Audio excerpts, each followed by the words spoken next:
Cette capsule vous est présentée par Evo Retro, marque cool d'accessoires de jeux vidéo et de protecteurs pour mettre en valeur vos collections de figurines Funko Pop ou cartes Pokémon. Et bonjour, ici Sébastien, j'espère que ça va bien. Aujourd'hui, je vous parle du jeu Spider Zorse que j'ai testé sur Nintendo Switch. En fait, le jeu est disponible sur le eShop depuis le 14 juillet 2022. C'est aussi disponible sur les consoles PlayStation, Xbox et aussi sur PC. C'est un jeu développé par WayForward. Spider Zorse est un jeu de type Run and Gun qui fait penser au jeu Contra en 2D. En fait, WayForward a même, on pourrait dire, un certain bagage sur ce genre de jeu-là, puisque c'est eux qui ont conçu le jeu Contra 4 sur Nintendo DS à l'époque.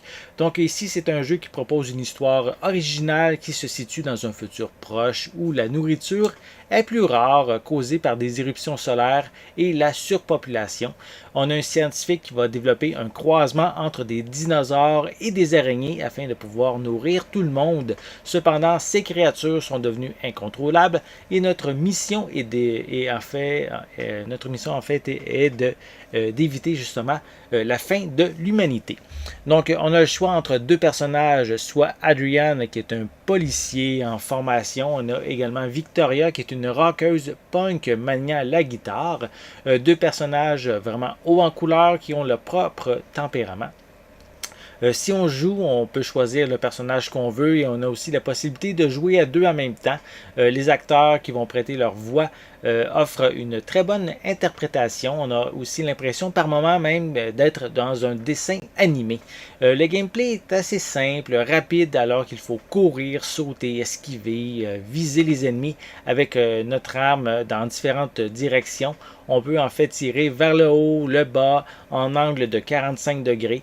On a aussi des améliorations d'armes qu'on peut récupérer via des conteneurs qui vont flotter dans les niveaux et qu'on doit tirer avant de récupérer. En fait, ces conteneurs-là sont assez variés, hein, comme on peut avoir des armes à feu simples, aussi des armes à feu à multiples projectiles à la fois, comme on pourrait dire le fameux S qu'on retrouve dans le premier contrat. On a aussi des armes à projectiles électriques et même un lance-flamme. Chaque arme n'a pas la même portée, la même efficacité. Certaines sont plus puissantes, mais les ennemis doivent être proches, tandis que d'autres permettent d'atteindre les ennemis à l'autre bout de l'écran. On peut également transporter deux types d'armes différentes et basculer entre elles en utilisant un des boutons sur le dessus de la manette. Si on meurt, malheureusement, on retombe à l'arme de base. Des mécaniques, je trouve, très semblables à celles des vieux contrats. À la fin de chaque niveau, on a un boss et lorsque celui-ci est vaincu, on va acquérir une nouvelle capacité qui va être utile pour le niveau suivant.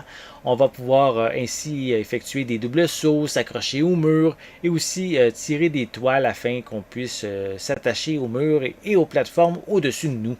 Le gameplay sont quand même ici assez variés d'un niveau à l'autre. On va traverser notamment un laboratoire, la jungle, les égouts, aussi un volcan en éruption. J'ai particulièrement aimé le volcan puisqu'on commence sur le dos d'un rapace et on va poursuivre en se frayant un chemin jusqu'à la fin de ce niveau.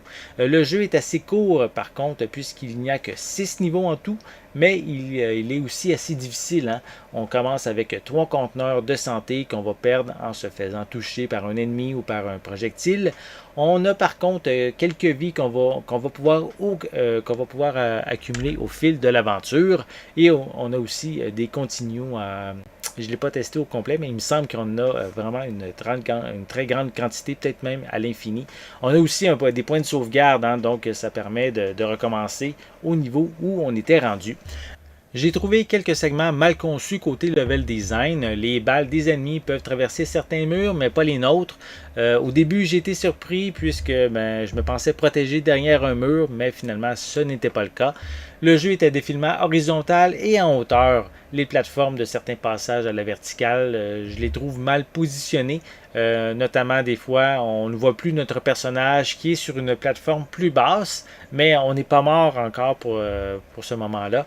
On perd ainsi un peu le contrôle de notre personnage, ce qui nous amène même souvent à perdre la vie par la suite, puisqu'on ne sait plus où sauter, puis finalement on va tomber dans le vide. En général, Spider-Zord, c'est un bon jeu par contre, mais trop court, puisqu'en 3 heures, on complète l'aventure. Cependant, son contenu est vraiment le fun. On a des décors variés, originaux, avec ces différentes créatures hybrides, araignées, dinosaures. Si vous aimez les vieux jeux de contrat, mais prenez le temps d'y jeter un coup d'œil. Vous risquez de ne pas être déçu avec le jeu Spider-Zord. Pour ces raisons, je vais lui donner une note de 7 sur 10.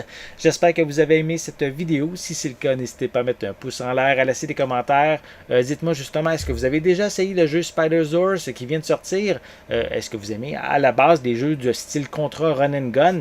Laissez-moi vos commentaires à ce sujet en dessous de la vidéo. N'oubliez pas non plus de vous abonner à ma chaîne afin de rester à l'affût de mes prochaines capsules. En attendant, je vous souhaite une bonne journée, une bonne soirée et je vais être de retour très bientôt. À la prochaine!